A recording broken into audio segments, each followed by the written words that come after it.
오늘 요한복음 2장 1절부터 11절까지 말씀 함께 나눴는데 사실은요.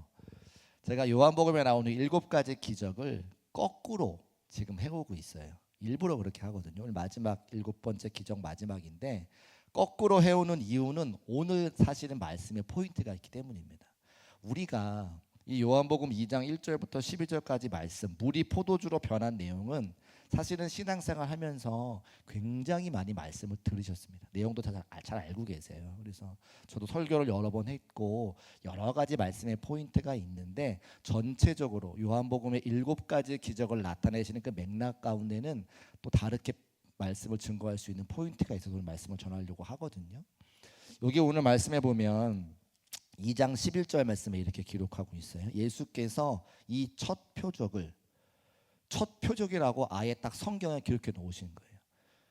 이 표적은 첫 번째다. 첫 번째는 중요하잖아요. 뭐든지 처음 나오는 건 중요한 거니까. 그래서 첫 번째 표적을 딱 첫 번째 표적이라고 성경에 아예 기록해 놓으시고 그 영광을 나타내심에 제자들이 그를 믿었다라고 기록하는 거죠. 그러니까 지금까지는 이 전까지는 제자들이 예수님의 표적을 보지 못했으니까 예수님을 믿지 못했는데 예수님의 표적을 딱 보는 순간 예수님을 믿게 되었다라고 하는 고백이 기록되어져 있는. 그러니까 제자도 그냥 그들이 예수님 따라가 제자가 된 게 아니라 예수님께서 행하시는 표적을 통해서 그들이 제자로 새롭게 거듭나는 것을 보게 되는 겁니다. 우리가 다 예수 믿지만 제가 돌아오는 주일에 또 말씀 전하려고 하는 내용이 바로 이런 비슷한 내용인데 자라가라 말씀드렸고 믿으라 말씀드렸고 이제는 이제 자라가라 믿으라. 그리고 이번 주에 이번 주에 보지 못한 아직 설교를 못 드셨죠. 알아가라고 하는 거는 예수님을 알아가야 되는 거죠.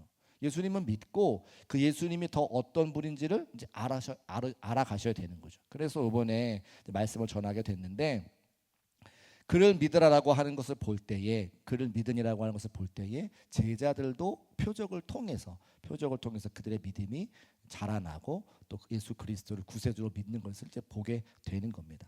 그리고 오늘 21절에 보면 이것을 첫 표적이라고 기록하고 있어요. 그냥 기적이라고 표현하지 않고 표적이라고 해놨는데 영어 성경에 보니까 사인이라고 하는 단어로 써놨거든요. 그러니까 뭐냐면 이 표적을 통해서 누군가를 가르친다는 거죠. 사인이 뭐냐면 표지판이라고 하는 뜻이거든요.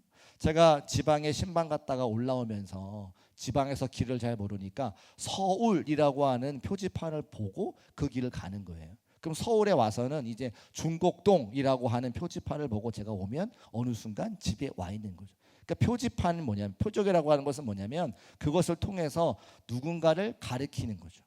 오늘 이 요한복음 2장 1절부터 11절까지의 기적을 통해서 표적을 통해서 성경이 우리에게 말하고자 하는 것은 사람들은 기적을 보기를 원하지만 이 기적을 통해서 누구를 바라봐라? 예수 그리스도를 바라봐라. 예수님이 어떤 분인지 알아가라고 오늘 우리에게 말씀하고 있는 겁니다. 그래서 오늘 이 요한복음 2장 1절부터 11절까지 말씀을 통해서 이미 우리가 예수 그리스도를 알고 있지만 이 표적과 기적을 통해 말씀하시는 그 예수님이 누구신지 다시 한번 확인하고 어떻게 하면 그 기적이 우리 삶에 나타날 수 있는지 말씀을 통해 확인할 수 있는 귀한 시간 되시기를 주의 이름으로 축복합니다. 첫 번째는 이 표적을 통해서 예수님께서 누구신지를 우리가 먼저 봐야 되는데요. 2장 1절 말씀 같이 화면에 올려두시고 읽어보겠습니다. 시작. 사흘째 되던 날 갈릴리 가나에 혼례가 있어 예수의 어머니도 거기에 계시고. 아멘. 다 아시는 내용입니다. 이제 가나라고 하는 지역에 혼인 잔치가 있어가지고 예수님과 어머니가 초대가 됐고 2절 말씀에도 보니까 제자들까지 그 혼례에 청함을 받았다라고 기록하고 있습니다. 이스라엘의 성지 순례를 갈 때에 이제 뭐 비행기 타고 오래 가잖아요. 동남아시아 같은 데는 비행기 값이 많이 비싸지 않으니까 갔다가 금방 오는데 이런 이제 성지 순례 가면 비행기를 멀리 타고 가야 되니까 비싸니까 한번 가면 그래도 간 김에 여러 군데를 돌아보고 와서 보통은 주일을 포함한 뭐 한 10박 10일 이렇게 가게 되거든요. 저도 성지순례를 갔을 때에 주일을 포함해서 다녀왔어요. 13박 14일 뭐 이렇게 거의 2주 가까운 시간 가게 돼요. 그러니까 주일이 한번 끼는 거예요. 그들의 안식일이 한번 끼는 거죠. 그래서 이제 팔레스타인 사람들이 어떻게 예배를 드리는가, 어떻게 신앙생활 하는가를 이제 간접적으로 보게 되는데 제가 묵었던 호텔 근처에 아마 이런 혼인 잔치가 아마 있었나 봐요. 저는 이렇게 이스라엘 사람들이 흥이 겨우 사람들인지 몰랐어요. 뭐 노래도 부르고 장구도 치고 꽹과리도 치고 뭐 계속 환히 밝혀 있고, 저는 여행객이니까 잠을 자고 일어나야 그 다음 날 일정이 되는데, 이 사람들은 잔치에 그냥 하루 종일 노래 부르고 술 마시고, 제가 보니까 술을 마시는지 뭘 마시는지는 모르겠는데 사람들이 비틀비틀하는 거 보니까 술을 마시는 것 같아요. 그리고 계속 시끄럽게 막 자기들끼리 막 해요. 노래 부르고 춤추고. 그래서 이렇게 가이드 이제 목사님한테 여쭤보는 거죠. 원래 이렇게 이스라엘 사람들이 시끄러운가? 원래 이스라엘 사람들이 이렇게 흥이 많은 민족인가? 여쭤봤더니 흥이 많은 민족이라는 거예요. 샤밧이라고 하는 건 난데 그분들이 이렇게 금요일 밤부터 토요일 밤까지 하는 그 시간들, 그러니까 주일에 예배드리기 전에 그 하루 정도 되는 그 시간을 자신들의 축제처럼 생각을 해가지고 아무 생각 없이 흥겹게 지내는 데 집중을 한다는 거죠. 그러니까 이 결혼식은 일주일가량 하는데 그 일주일 가운데 사흘째 되는 날이니까 한참 흥이 막 오르던 때라고 하는 거예요. 근데 그때 우리가 다 알고 있는 것처럼 뭐가 똑 떨어집니까? 포도주가 떨어지는 거죠. 그러면 우리 생각에는, 한국 사람들 생각에는, 아니 포도주가 떨어지는 게 그렇게 큰 문제인가? 라고 생각할 수 있지만 이 당시의 문화권 안에서 포도주가 떨어지는 건 정말 큰일인 것은 뭐냐면, 포도주가 술이 아니라 물 같은 거기 때문에 그래요. 한참 열을 내서 춤을 추고 흥에 겨워서 막 이야기한 다음에 그 다음에 목이 마르니까 물을 마셔야 되는데, 그다음 거기 나라에는 우리처럼 이렇게 깨끗한 물이 없으니까 다 석회질이 많아가지고 마실 물이 없으니까 포도주 즙을 내서 그걸 물처럼 마시잖아요. 그러니까 물이 없다고 생각하면 큰일 나는 거죠. 그래서 지금 아마 생각에 포도주를 많이 준비하지 못했거나 사람들이 많이 와서 포도주가 떨어졌거나 두 가지 중에 한 가지인데, 흥이 많은 민족이니 마을 잔치를 통해서 사람들이 많이 와가지고 준비한 포도주보다 사람들이 더 많아서 떨어졌지 않았을까, 이제 그런 생각을 하게 되는 겁니다. 그러니까 축제 중에 셋째 날 오늘 본문의 일이 일어났고, 그 당시 그 잔치에 예수님과 어머니와 제자들이 초대를 받고 하필 그날 문제가 생겼습니다. 깨끗한 물을 구하는 건 어렵기 때문에 포도주를 숙성시켜서 그것을 물처럼 먹으니까 한국 사람들의 생각과 달리 포도주가 떨어졌다고 하는 것은 그 잔치를 망칠 만큼 굉장히 큰 문제인 것을 알게 되는 것이죠. 일어나면 안 되는 일이 일어났습니다. 자, 그러면 이 사건을 가만 우리가 이제 알고 있고 바라보면서 과연 물이 포도주로 변하는 그 첫 번째 표적이 우리에게 어떤 의미가 있느냐라고 하는 거예요. 이미 제가 거꾸로부터 표적을 계속해서 금요일마다 말씀을 전했거든요. 7번째 기적이 뭐냐면 죽은 나사로를 살린 기적입니다. 죽었던 사람이 살아나는 표적이 있는 거죠. 6번째 기적은 못하면 날 때부터 앞을 보지 못하는 소경된 사람을 고친 표적이었습니다. 5번째는 바다 위를 걸으신 표적이었고, 4번째는 5,000명을 먹이신 오병이어의 표적이었고, 3번째는 38년의 병자를 고치신 표적이었고, 지난주에는 왕의 신하의 아들을 고쳐주셨던 그런 표적이었습니다.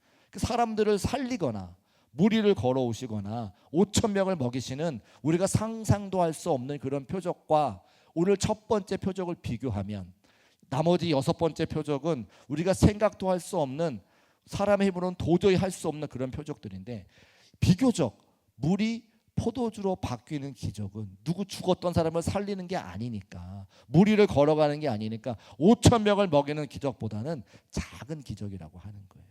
기적에 크고 작음이 있지는 않겠지만 비교적 사람들이 생각할 때에 덜 기적스러운 기적이 바로 이 첫 번째 표적이라고 하는 거죠. 사람을 살리는 게 어렵겠습니까? 물을 포도주로 바꾸는 게 어렵겠습니까? 사람을 살리는 게 더 어렵겠죠. 그런데 이 기적, 첫 번째 기적을 통해서 예수님께서 우리에게 하시는 첫 번째 말씀이 뭐냐면, 첫 번째 메시지가 뭐냐면, 예수님은 바로 성도들의 작은 문제도 기억하시고 그 문제에 응답해 주신다고 하는 겁니다. 그래서 이 첫 번째 표적이 굉장히 중요한 거예요. 나머지 표적들은 우리가 감히 상상도 할 수 없고 너무나 엄청난 일이 벌어지지만, 그래서 하나님은 그냥 큰 일만 감당하시는 분이 아니시라 이렇게 우리 작은 성도들의 결혼식에 포도주가 떨어졌다고 하는 사소한 문제까지도 주님께서 기억하시고 응답하시며 그 문제를 해결해 주시는 분이신 것을 말씀을 통해 우리가 알 수 있습니다. 우리가 찬양할 때에 하나님이 위대하시다 찬양을 하는데 그 위대하시다고 하는 찬양 가운데 우리가 고백하는 내용이 뭡니까? 하나님이 그냥 큰 일만 감당하시면 위대하신가요? 저는 반대로 생각이 되더라고요. 하나님께서 얼마든지 기적과 표적을 통해서 죽은 사람을 살리시고 5천 명을 먹이시고 무리를 걸어가실 수 있지만 하나님이 정말 위대하신 것은 어쩌면 이름도 알 수 없는 하늘에서 바라볼 때에 우리가 한 사람 보이지도 않는 자그마한 존재인데 그 자그마한 존재의 삶의 자리에 자그마한 문제까지 하나님께서 기억하시고 응답하시기 때문에 하나님이 위대하다는 생각을 제가 하게 됐어요. 여러분들이 저에게 운동을 자꾸 말씀하셔가지고 제가 시간 날 때마다 힘을 내서 아차산에 올라갑니다. 제가 이번 주에도 한번 올라갔는데 이번 주에 올라가서는 저 밑에를 바라보니까 큰 차들이 정말 손톱보다 작게 보이더라고요. 그래서 생각했어요. 높은 곳에 올라와서 아래를 바라보면 그렇게 크게 생각했던 것들이 정말 작게 보이는구나. 하나님께서 하늘에서 우리를 바라보실 때에 우리라고 하는 한 사람 한 사람의 존재가 얼마나 미미하고 연약하고 아무것도 아닐까. 그런데 그 하나님께서는 우리의 삶의 자리에 내려오셔서 당신의 독생의 아들 예수 그리스도가 이 땅에 몸을 입으시고 성육신하셔서 우리의 개인적인 자그마한 문제들에 다 응답하시고 인도하시고 역사해 주시니까 그 하나님의 은혜가 얼마나 큰가를 제가 그 아바타랑 위에 올라가서 생각이 나더라고 하는 거예요. 하나님의 위대하신 것은 이 땅 가운데 보이지도 않는 하늘에서 바라보면 우리 한 사람 한 사람의 존재가 보이지도 않는데 그 한 사람 한 사람의 삶의 자리에 찾아오셔서 여러분의 그 애끓는 기도의 제목마다 응답해 주시는 분이 우리 하나님이시고 우리 예수님이시기 때문에 바로 그분이 위대하다 말씀할 수 있는 겁니다. 그래서 우리가 삶의 자리마다 하나님께 감사와 찬송과 영광을 올려드려야 되는 것은 아무것도 아닌 존재와 같은 연약한 우리의 그 삶의 자리에 찾아오셔서 세심하게 응답해 주시고 하나님의 역사를 이루어 가시는 그 역사를 우리 삶에 인도해 주시니 우리가 하나님을 찬송하고 감사할 수밖에 없다라고 하는 거죠. 이 삶의 고백이 저의 것만이 아니라 여러분의 것도 되시기를 주의 이름으로 축복합니다. 그래서 우리의 질병이라든지 우리의 상처라든지 우리의 고민과 근심과 걱정에 우리 예수님께서는 아주 민감하게 반응하셔서 역사해 주신다고 하는 거죠. 두 번째로 살펴볼 것은 물이 포도주로 변하는 기적이 어떤 경로로 일어났는가 하는 거예요. 기적은 하나님께서 행하시는 겁니다. 맞습니까? 기적은 내가 행하는 게 아니라 하나님께서 행하시는 거죠. 그런데 기적을 우리가 생산해낼 수는 없지만 그 생산된 기적을 경험된 기적을 내가 유통할 수는 있는 거죠. 무슨 말씀이냐? 내 삶에 하나님께서 주신 그 기적을 다른 누군가에게 전할 수는 있다는 거예요. 그럼 그 기적이 내게 일어나는 기적의 통로가 있는데 그 통로가 무엇인가? 오늘 그것을 좀 말씀드리고 싶은 거죠. 자, 오늘 요한복음 2장 3절 말씀 화면에 올려두시고 같이 한번 읽어보겠습니다. 시작. 포도주가 떨어진지라 예수의 어머니가 예수에게 이르되 저들에게 포도주가 없다 하니. 오늘 본문에서 2장 3절에서 예수님의 어머니가 예수님에게 딱 한마디 있습니다.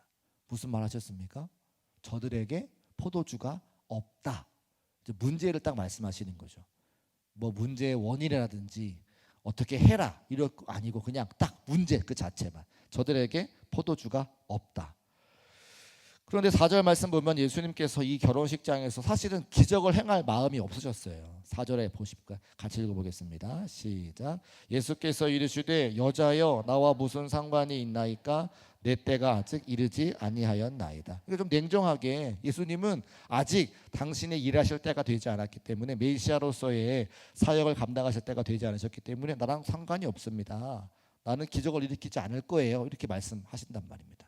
그리고 나서 5절에 이제 그 어머니가 예수님의 대답을 듣고 반응하지 않으시고 또 하인들에게 무슨 말씀을 하세요. 같이 읽어볼게요. 시작. 그의 어머니가 하인들에게 이르되 너희에게 무슨 말씀을 하시든지 그대로 하라 하니라. 아멘. 예수님께서 무엇을 시키든지, 그러니까 아예 예수님의 어머니 마음에는 4절의 말씀, 내가 아직 내 때가 이르지 아니해서 나와 상관이 없습니다 말했지만 예수님 어머니 마음에는 뭐가 있어요? 예수님이 이 일을 행하실 것이라고 하는 뭐가 있어요? 믿음이 있어요. 믿음이 있으니까 하인한테 얘기하는 거죠. 예수님께서 뭐라고 말씀하시는지 간에 토달지 말고 순종해라 라고 하는 것은 이미 예수님의 어머니의 마음 가운데 예수님께서 이 일을 오른쪽으로 기적을 행하실 거라고 하는 믿음이 있으신 거예요. 그 하인들에게 선포하는 거죠. 예수님 뭐라 말씀하시든지 간에 토달지 말고 순종해라. 그러니까 오늘 물이 포도주로 변하는 이 사건 가운데 누구의 믿음을 봐야 되냐면 예수님의 어머니의 믿음을 봐야 돼요. 문제를 그냥 문제로 바라보고 예수님께 요청드렸고 예수님께서 행하실 것이라고 하는 믿음을 가지고 하인들에게 명령을 했습니다. 맞습니까? 오늘 4절, 3절, 4절, 5절의 말씀이 방금 이 말씀을 증언하는 거죠. 그 예수님의 믿음, 예수님의 어머니의 믿음이 뭐냐면 우리의 기도와 좀 다른 것 같아요. 우리가 기도할 때 하나님께 어떻게 기도합니까? 응답 받을 것을 이미 하나님께 같이 요청을 드려요. 하나님, 이거는 이렇게 응답해 주셔야 되고요. 요거는 요때에 응답해 주셔야 되고요. 요거는 이렇게 하셔야 됩니다. 라고 이미 아예 내가 받고 싶은 응답을 같이 하나님 이게 문제인데요. 요건 요때까지 해결이 돼야 되고 이런 방식으로 해결. 하나님의 기적을 우리가 디자인해서 하나님께 말씀을 드리는 기도가 거의 대부분이더라고요. 그런데 오늘 예수님의 어머니께서 어떻게 하셨냐면 있는 문제만 말씀하셨어요. 포도주가 없습니다. 물로 포도주를 변화시키실지 포도주를 가지고 오게 하실지 그거는 예수님 소관이니까 예수님의 어머니는 그 예수님의 소관에 대해서 예수님이 하실 일에 대해서 어떠한 말도 하지 않으시고 그냥 이런 문제가 있습니다. 이 문제를 해결해 달라고 그냥 거기까지만 말씀하시지 어떻게 어느 때에 어떤 방식으로는 예수님께 말씀하지 않았던 예수님의 어머니 믿음을 볼 수가 있는 거예요. 그리고 그 문제를 얘기하고 나서 문제를 말씀드리면 우리가 하나님께 기도하면 하나님께서 응답하실 것이라고 하는 믿음을 가지고 그 다음에 행동을 취하는 하인들에게 요청하게 되는 그 예수님의 어머니의 믿음을 볼 수가 있다는 거죠. 그래서 요한복음 2장 7절 말씀에 뭐라고 이야기합니까? 우리 7절 말씀 같이 읽어보겠습니다. 시작. 예수께서 그들에게 이르시되 항아리에 물을 채우라 하신즉 아기까지 채우니. 아멘. 예수님께서 일하셨습니다. 할렐루야. 그러니까 3절과 4절과 5절과 7절을 보면 7절에 예수님께서 일하신 이유와 목적이 있는 거예요. 예수님의 어머니의 그 믿음, 하인들의 순종, 그 두 가지가 만나서 물이 포도주로 변화가 되는 기적을 우리가 함께 볼 수 있는 거죠. 예레미야 33장 3절 말씀에 너는 내게 부르짖으라 내가 내게 응답하겠고 네가 알지 못하는 크고 비밀한 일을 너에게 보이리라 말씀을 주셨습니다. 그러니까 우리가 기도할 때에 분명한 선이 있다고 하는 거죠. 우리가 하나님 편에 하나님의 자리에 올라가서 하나님 이것도 해주시고 이때 해주시고 이런 방법으로 해주시고 라고 말씀드리는 것이 아니라 내가 해결할 수 없는 문제만 아뢰고 하나님께서 어떻게 응답하실 것인지 기대하는 마음 가지고 더 앞서지 아니하는 그런 예수님 어머니의 믿음이 우리에게 필요한 것을 볼 수가 있습니다. 그리고 하나님께 기도하면 하나님께 아뢰면 그 어떤 문제라도 하나님께서 기적을 통해서라든지 또 우리의 삶의 여러 사람들을 통해서 응답하실 것을 우리가 믿음 가지고 믿고 그 기도하는 것을 기다릴 수 있는 우리 중국교회 모든 성도의 삶이 되시기를 주의 이름으로 축복합니다. 그러니까 우리가 너무나 하나님께 많은 정보들을 드리지 않아도 하나님은 이미 다 알고 계시다고 하는 거예요. 한 화학자가 실제로 물이 포도주로 바뀌는 그런 과정을 화학적인 결합으로 가능하려면 100가지 이상의 화학적인 결합이 있어야 된다는 거죠. 그래서 뭐라고 책에 써놨는데 제가 관심이 없으니까 읽어보지도 않았어요. 저는 예수님이 물이 포도주로 변화가 된다 말씀하시면 그대로 되는 줄로 믿는데 과학자들은 실제로 물이 포도주로 변화가 되려면 100가지의 작용이 일어나가지고 된다고 이야기를 하는 거예요. 저는 그런 지혜도 없고 지식도 없고 저는 그렇게 되지 않아요. 그래서 우리도 마찬가지예요. 100가지의 과정을 다 따지는 게 아니라 믿음 가지고 하나님께서 물이 포도주로 변하게 하시면 변화가 될 줄로 믿는다는 믿음이 중요하지 그 100가지의 과정을 다 일일이 공부하는 건 우리가 다 어렵다고 하는 거예요. 그래서 공부보다 믿음이 더 중요하다. 예수님 온전히 믿는 믿음이 우리에게 필요한 것을 말씀을 통해 확인할 수가 있습니다.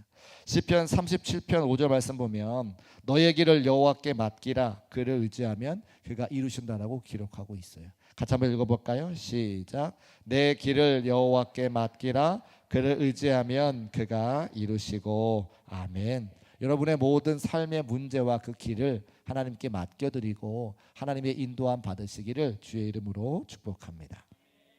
19세기에 영국의 옥스퍼드 대학의 이제 신학과죠. 그래서 이제 하나님 말씀 막 가르치고 이제 시험 시간에 이런 주관식 문제가 출제가 되었습니다. 예수님께서 물을 포도주로 만든 기적에 대해서 써라. 그 과학적으로 접근하는 사람은 아까 말씀드린 것처럼 화학적 공식을 통해 가지고 100가지를 기록을 해야 되겠죠. 그리고 우리처럼 하나님 말씀 아는 사람들은 예수님의 어머니의 믿음이라든지 또 하인들의 순종이라든지 또 예수님의 당시의 마음 같은 것들을 잘 기술해야 될 겁니다. 그런데 어떤 한 학생이 시험 시간인데 시험지를 앞에 놓고 답안지를 앞에 놓고 답은 적지 아니하고 계속 창밖에만 멍하니 보고 있는 거예요. 그 선생님이 감독하시는 교수님이 그 학생을 바라보더니 너는 왜 적지 않고 있니? 이거 빨리 적어내야 성적 얻을 수 있어. 이거 적지 않으면 100지로 내면 너는 이번 수업에 통과할 수 없으니까 낙제가 될 거야. 막 이야기를 해요. 그런데도 그 학생은 가만히 창밖만 바라보고 답안지 작성할 기미를 보이지 않는 거죠. 근데 거의 이제 끝나갈 때가 됐는데 그 학생이 답안지에다가 한 문장을 딱 적었습니다. 근데 그 한 문장을 적은 것이 그 옥스퍼드 신학가의 전설로 내려오는 답이 되었다고 하는 거예요. 물이 포도주로 변하는 과정에 대해서 서술하라. 그 학생이 뭐라고 적었을까요? 만점의 답안지인데 물이 그 주인을 만나니 얼굴이 붉어지더라 라고 적었다는 거예요. 물이 그 주인을 만나니 얼굴이 붉어지더라. 자, 기가 막히죠 대답이. 이 사람이 누군가면 영국의 3대 낭만파 시인 중에 한 사람인 조지 고든 바이런이라고 하는 사람이라고 합니다. 저도 잘 몰라요. 예화집에 나와 있는 거예요. 물이 그 주인을 만나니 얼굴이 붉어지더라. 여러분, 우리의 삶의 자리에 예수 그리스도를 만나면 우리가 주인 만나는 것이라 믿으시기를 주의 이름으로 축복합니다. 어떠한 삶에 문제가 있다 할지라도 그 문제의 주인 되신 주님 만나면 우리에게 더 이상 문제가 아닌 거죠. 왜 우리 삶의 문제가 문제입니까? 내 힘으로 해결할 수 없으니까 문제가 문제인 거죠. 우리가 돈이 부족한데 삼성 이건희 회장 같은 분에게는 우리가 돈이 없는 게 문제가 되겠습니까? 우리가 건강이 없어서 문제가 된다면 건강한 사람들이 우리의 문제가 되겠습니까? 그러니까 우리의 문제는 우리가 예수님 만나지 않았기 때문에 문제인 것이지 만물의 주관자가 되시고 만물의 근원이 되시는 그 주님만 우리가 함께하고 있다면 더 이상 문제가 아니게 되는 거죠. 물이 그 주인을 만나 얼굴이 붉어지는 역사가 우리 모두에게 있으시기를 주의 이름으로 축복합니다. 그래서 오늘 그래서 함께 기도하는 거예요. 기도할 때에 이렇게 저렇게 응답해 달라고 이때 저때 응답해 달라고 말씀드리지 않아도 하나님이 우리의 처지와 형편을 다 알고 계시니 우리가 가장 좋은 때에 우리의 가장 알맞은 때에 하나님께서 응답하실 것을 믿고 그 예수님과 동행함으로 응답받아 삶의 자마다 승리를 거두는 중국교회 모든 성도의 삶이 되시기를 주의 이름으로 축복합니다. 우리 아침 한개 눈앞 가리듯 다시 한번 찬송하시고 우리 합심해서 기도하겠습니다.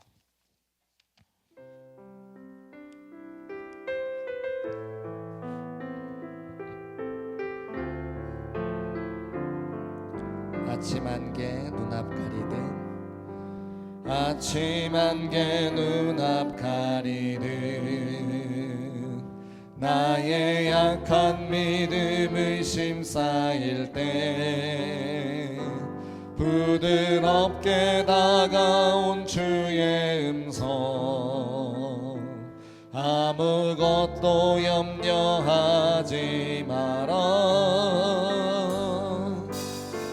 빗줄기에 바위 패이듯 나의 작은 소망 사라져갈 때 고요하게 들리는 주의 음성 내가 너를 사랑하노라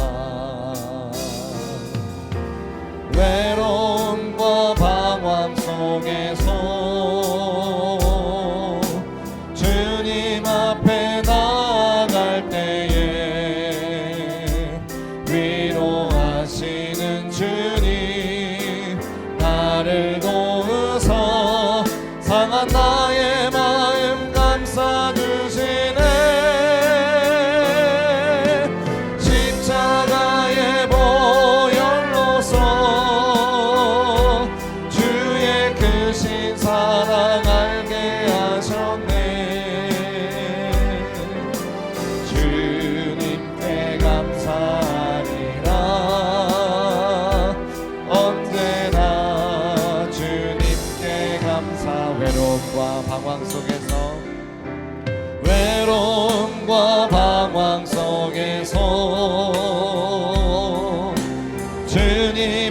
내 나